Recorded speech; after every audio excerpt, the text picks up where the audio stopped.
பிறகு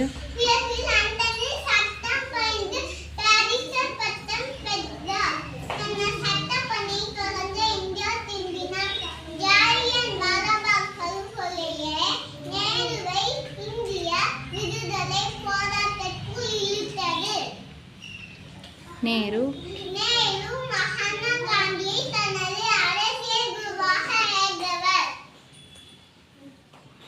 இங்கே குழந்தைங்கள்தான் நாளைய இந்தியாவை உருவாக்குவார்கள் என்று கூறிய ஜவஹர்லால் நேரு அவர்கள் குழந்தைகளின் மீது அதிகமான அன்பு கொண்டிருந்தவர்.